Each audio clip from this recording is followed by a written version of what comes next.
The People's Countryside The Environmental People's Countryside Debate Environmental Debate Podcast. The People's Countryside Environmental Debate Podcast. People's Countryside Environmental Debate Podcast. People's Countryside Environmental Debate Podcast.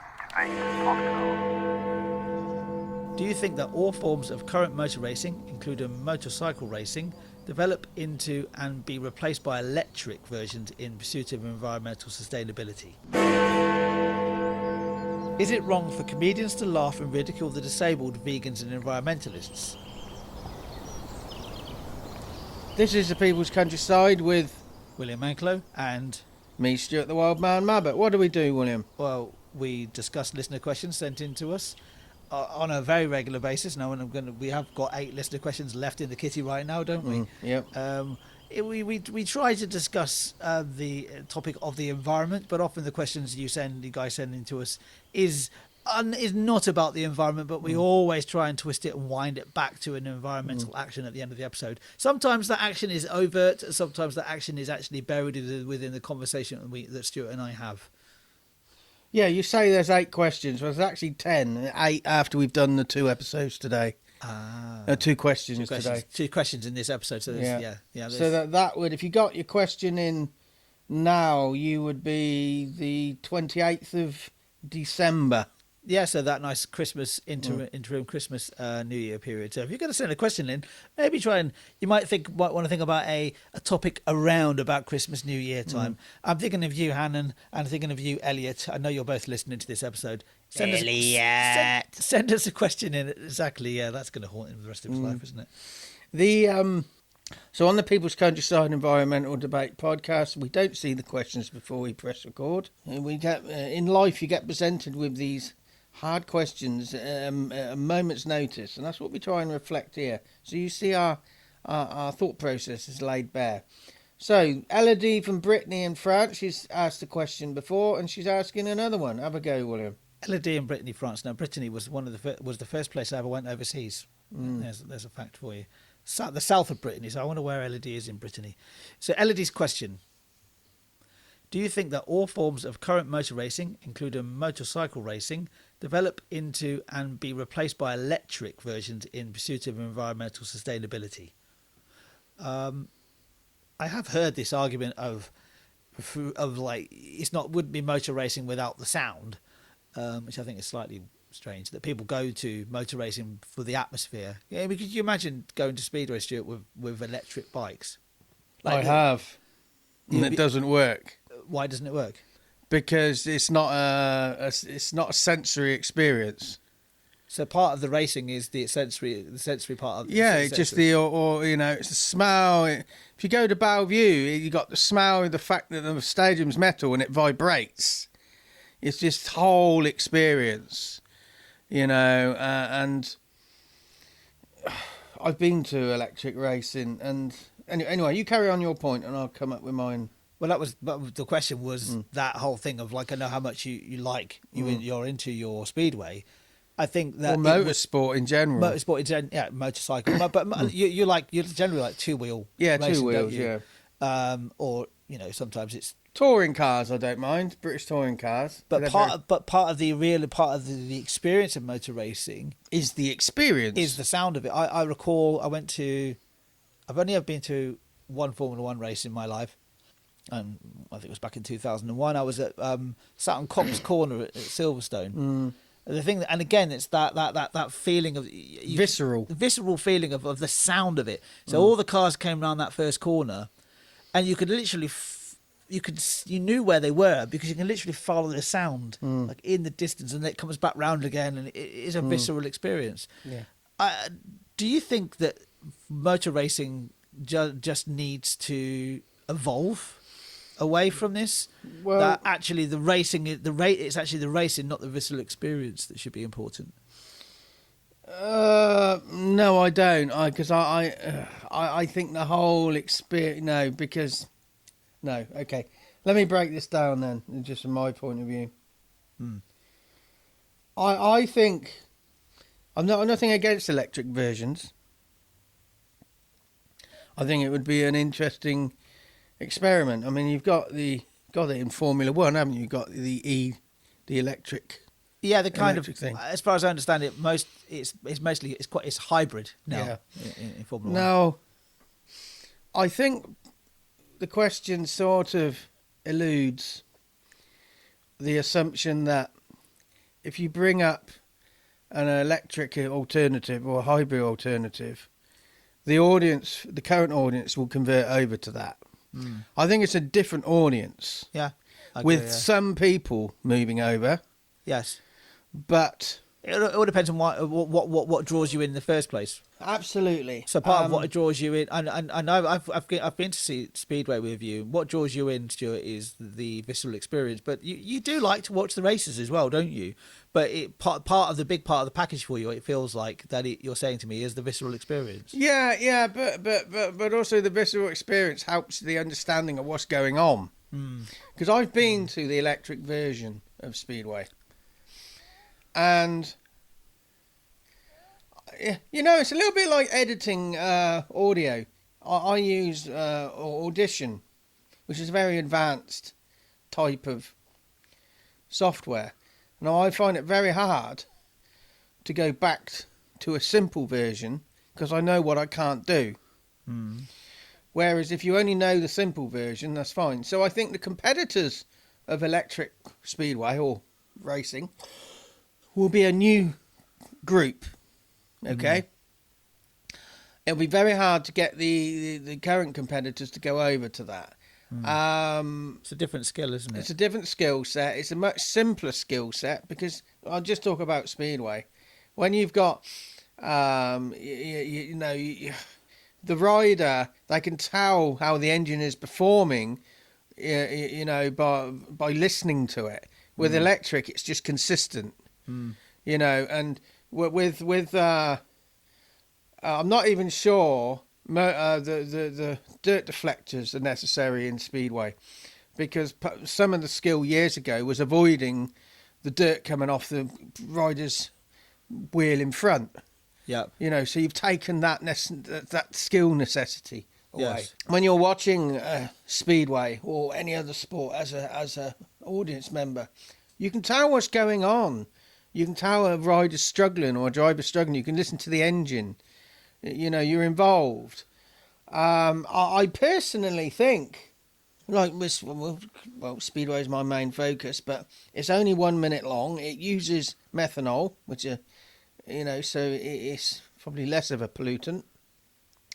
But most of the pollution comes from the fans and the riders moving around to different tracks. It's the same with Formula One. The biggest polluter is going to be the transportation of the team. I mean, these teams are huge bodies of people as well, aren't they? So I think the production of it needs to be looked at. That's where more of the pollutant has come from, not from the actual race itself, is by organising it. It's the manufacturing process. I think we could fall into the trap of thinking, okay, let's go for electrics, and then not deal with all the other stuff. But I wouldn't go, because I've been, and it's just not. You just got riders going around. Because they're saying with. Again, I'll talk about speedway. They're saying the younger generation isn't coming through, so you need to think about interaction during the racing. You've got to think about more of it as an entertainment thing. Okay, and you bring the audience in, but then you think, how are you getting the audience there? Is that the most environmentally friendly we can do, moving people en masse? So I don't think the pursuit of electrification to replace, I think it's another version, but those electric versions are still going to have the same problem. People are going to have to get there. They're going to buy the merchandise. Yeah. Is this all sustainable? What I've been thinking through all of it is that is it a good use of the finite resources that we actually have of actually powering these vehicles to do motorsport?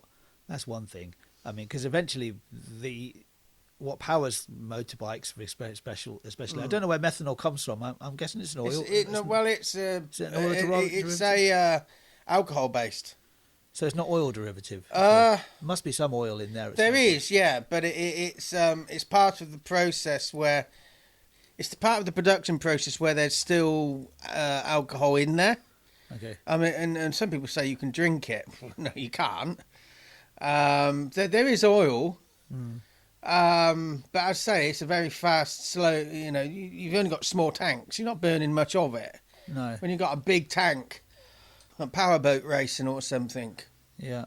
But I was just thinking, but just outside of Speedway and other motor racing, that the oil is a finite resource. Yeah, absolutely. Is it something that it will run out in the end? Shouldn't we be using it for something that's more intrinsic to our existence? So if you are going to go over to electric, it's not just a case of make it electric. You have to provide the visceral experience in another way. Yeah. You have to find the interaction in another way. Because that's the whole thing about racing. I was just thinking about NASCAR racing, and it's an incredible sight of. Sorry, my knee clicked then. Incredible sight of 50 or so cars going around this oval, and it's probably very boring racing to some people, but it's just that again, people go to that because of the visceral experience, and it wouldn't be the same with electric cars. So you need to find some way of replacing all that. Yeah, even if that's possible, it could just be that's in a way a casualty of Absolutely. moving away from petrol or oil-driven vehicles. May all die out in the end. But it's just sort of like there's not enough young people coming into these sports to watch. So you need to make it more interactive. Yeah. If you take the visceral experience away, it makes it even less of an attraction. So you need to think about more than just electrification. Yeah, I agree with that entirely. Go on to the next question, which is Paul from Queensland, Australia. Yep. Queensland's question. Sorry, Paul. Paul's question is it wrong for comedians to laugh and ridicule the disabled, vegans and environmentalists? Are we too sensitive these days? Is something not funny because we don't like the person telling it, or is the essence funny, whatever? I think the line is drawn when you actually just become obnoxious. For me, I don't think anything's really off limits for humour. Depends what's behind it. It depends on what's behind it. There's a couple of comedians that pop into my head. There's a guy called Mark Simmons who's a one-liner comedian. There's a guy called Rich Hall, an American comedian, very dry wit. He's been on QI, for example, and both of those. When you see, I've seen them. I've not seen Mark Simmons live, but I've seen his clips. But you see them do the jokes, and some of them are a bit risque, and some of them are a bit sort of on the edge.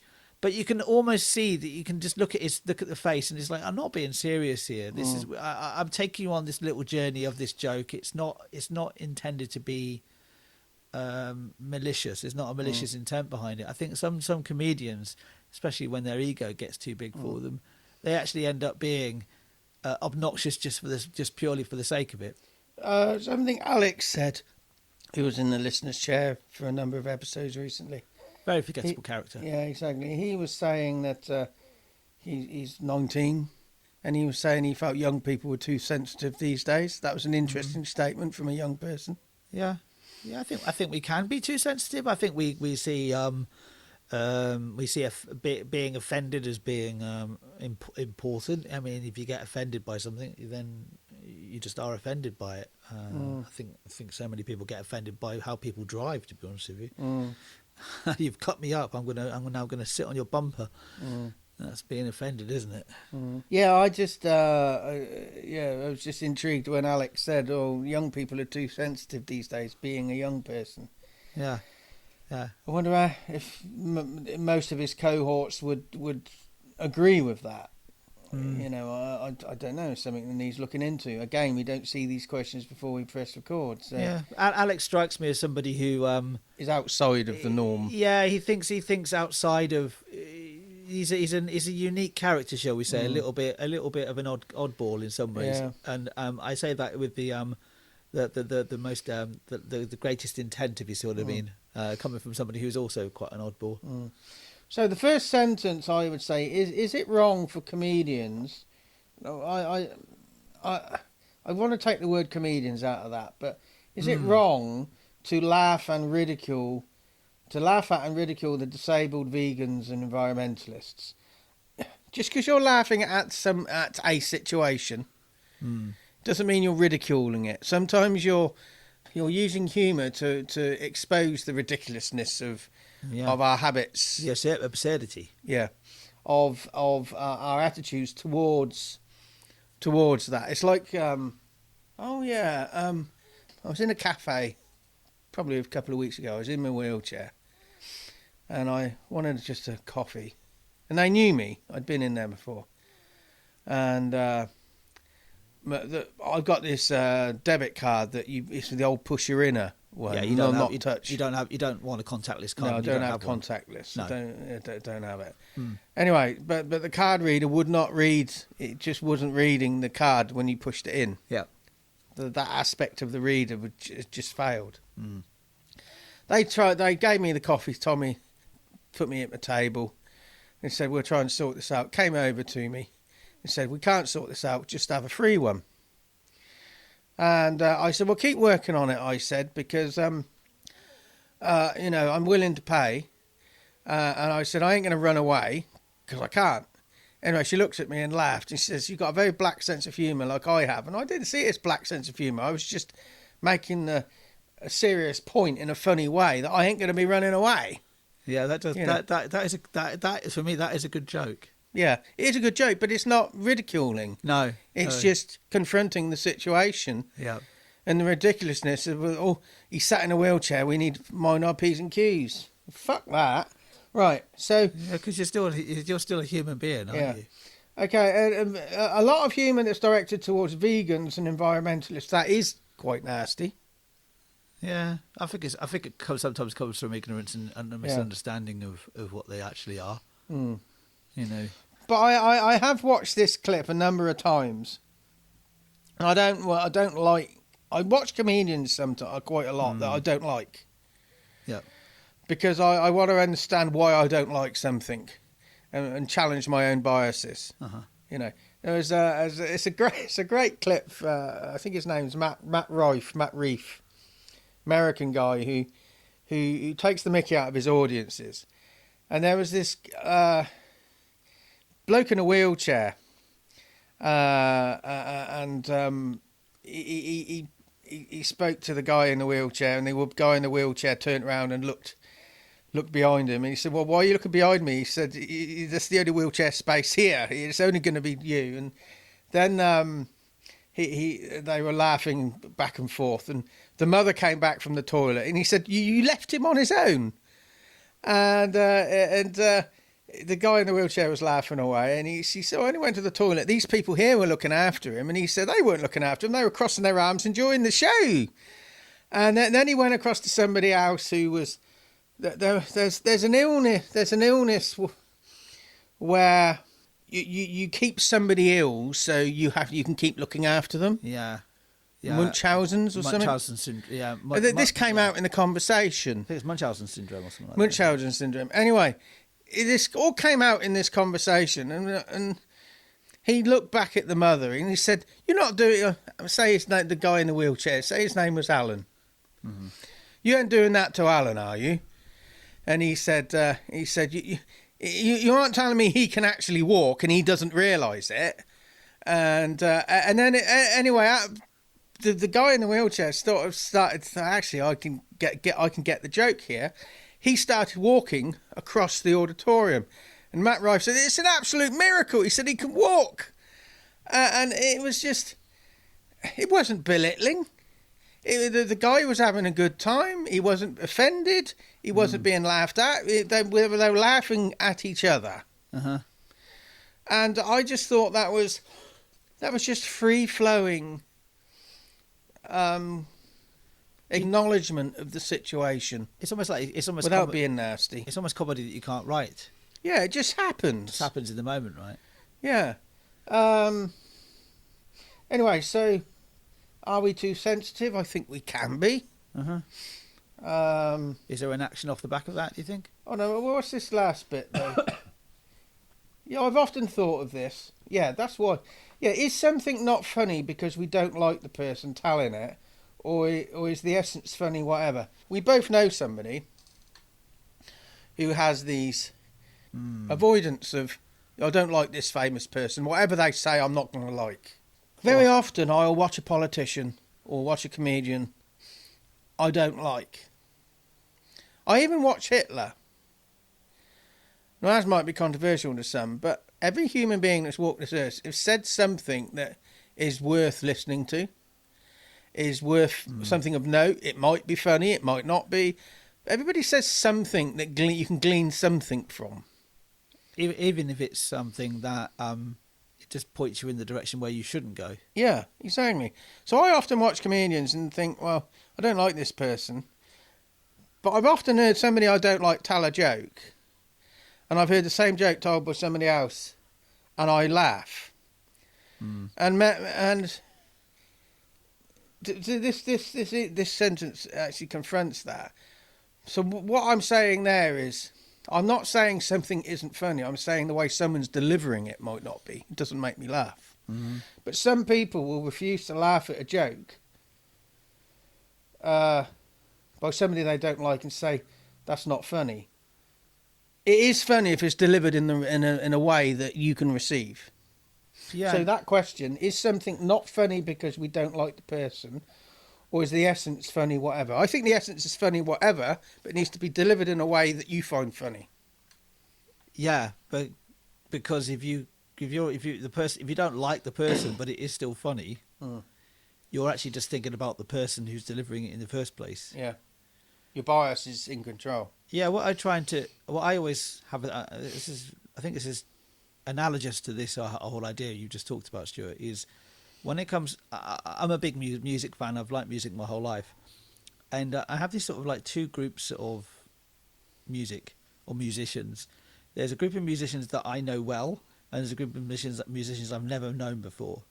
And what I try to do is, when something is released by the opposite, I try and think about it in the opposite manner. So, for example, if there's an artist that I'm a big fan of, an artist called Tame Impala, and I would listen to that music with the intent of thinking, I've never heard of this guy before.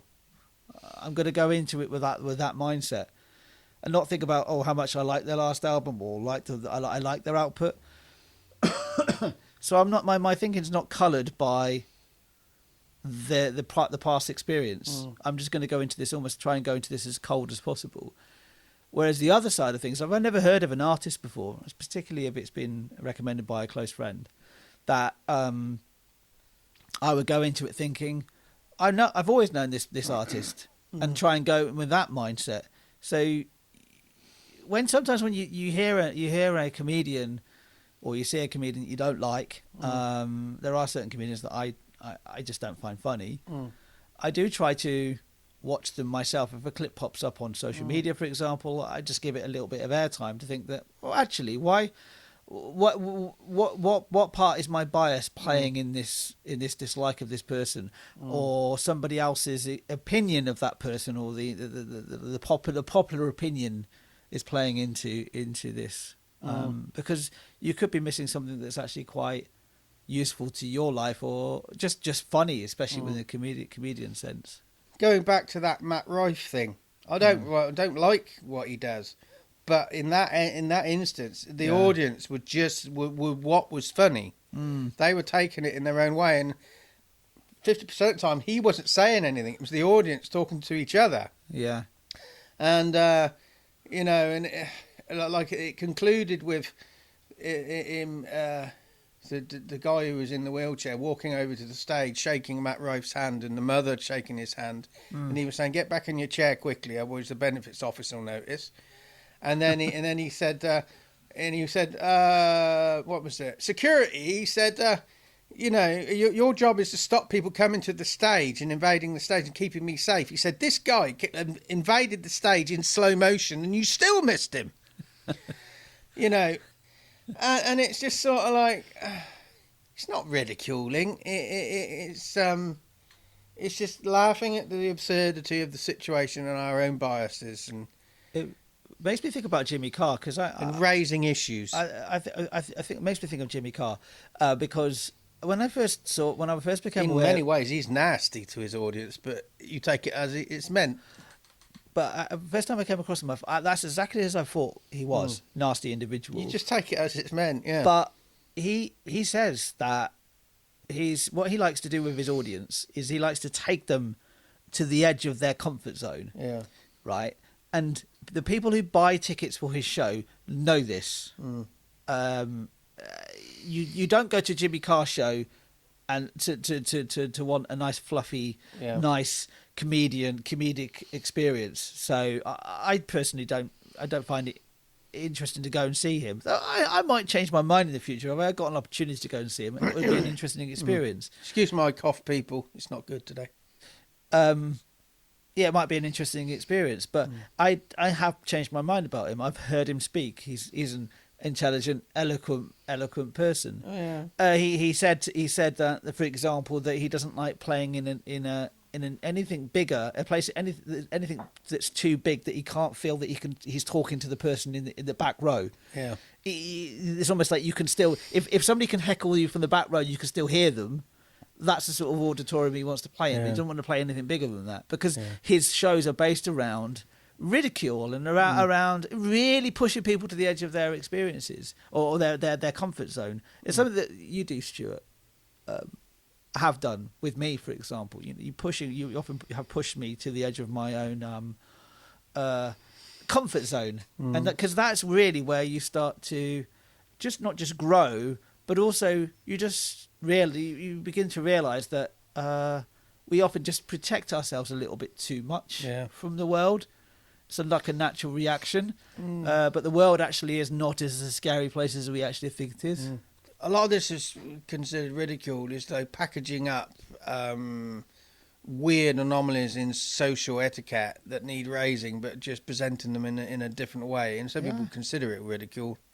Some of the best comedy out there is just reflecting on the absurdity of life, whatever that absurdity actually is. I mean, Peter Kay's career is based upon ridiculing absurdity. Absurd observations of the ridiculousness of what we do. Yeah, exactly. Yeah. So I think it's often intent. I mean, I remember Peter Kay once saying he was in a shop. I think it was something like B&Q or something. He was working there just after he'd left school, and there was an armed robbery. And it was somebody he went to school with. Right. And even though the guy had a balaclava on, he knew who it was. He came running down the aisle towards the cashiers, Peter Kay, and just came around the corner, and there was a bloke stood there with a gun. And they recognised each other, and the guy with the gun said to Peter Kay, "Get down." So he started dancing, "Get down!" And because he knew him, he didn't shoot him. But anyway, a few years later, Peter Kay was somewhere, and this bloke came up to me. He said, "That armed robbery," he said, "that was me." He said, "I know." So it's not ridiculing. So I'm ridiculing the armed robber by dancing in his face. You're not. You're just laughing at this, raising the absurdity of the situation. The absurdity of the situation. He does a. It's well worth checking it out. Maybe we should put this a link in the description where he talks about Crime Watch, which is I don't know if it's still a TV show. Crime Watch? It's on in the mornings now. Oh, right, okay. So he talks about ridicules Crime Watch and the how they recreate the scenes, and he has these great characters that he builds upon. I think we should put a link in the description. And also that he does a skit about the photo fits. He said if I saw anybody who looked like that, I'd send them to the circus. It looks like Shrek. Yeah. So sometimes the people are laughing at the absurdity of hidden situations within a situation that you think, oh wow, I'm going to be offended by this person on this person's behalf. But that guy in that wheelchair, he wasn't offended. It was just what ultimately was being laughed at by the whole audience was the fact that they saw somebody in a wheelchair and they'd made an assumption what his disability was. He's paralysed or something. Yeah, when often we do, Stuart and I do the Wildlife and Everyday Gardens talk, you present it from a wheelchair. And you then will get up and say, "It's a miracle! I can walk!" Yeah, exactly. So there you go. So an action here is, look at the narrative behind your understanding of something you're presented with. Yes. So when it comes to environmental issues, what's going on behind? Like we were talking just now about motor racing. You can make it electric, But what about the transport, the manufacturing? You know, what's going on behind?